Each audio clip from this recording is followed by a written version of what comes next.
Dante, may mga biyahe pa ba ng barko ngayon dyan sa Manila North Port? Magandang gabi, Monica. Ngayon ay wala na, dalawang biyahe lamang ng barko sa Manila North Port Passenger Terminal ngayong araw.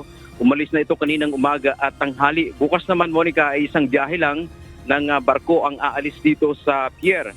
Ayon kay To Go Travel Business Head Francis Chua, fully booked na ito, Samantala sa December 25 at 31 ay walang operasyon ng terminal. Hinikayat naman ni Chua ang mga pasaherong uuwi na magpabook ng kanilang ticket ng maaga via online o kaya magtungo sa mga accredited na agent partners at stores ng kumpanya. Payo din ng To Go na iwasang pumunta sa pier kapag walang ticket. Hindi niya masisigurado kung pwedeng mai-accommodate.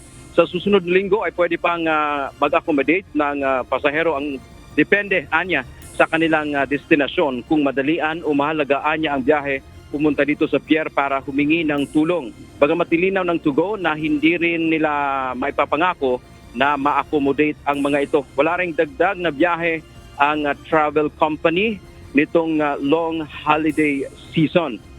At karagdagan din payo ng doon sa ating mga kababayang biyahero, bukod sa sila ay maaga pong magtungo dito sa terminal, ay iwasan na pong magdala noong mga ipinagbabawal na mga item tulad ng mga matutulis na bagay, lalo na kung yan ay baril dahil magdulot lamang po yan ng aberya sa inyong mga biyahe. Para sa mga karagdagang impormasyon ay magtungo lamang po sa official Facebook page ng To Go Travel para hindi magkakaroon ng problema doon sa maaaring biyahe ng ating mga kababayan dahil malaman nila doon kung mayroon bang cancellation o pagbabago sa oras ng kanilang biyahe. Yan muna ang ating update mula dito sa Maynila. Balik sa Monica.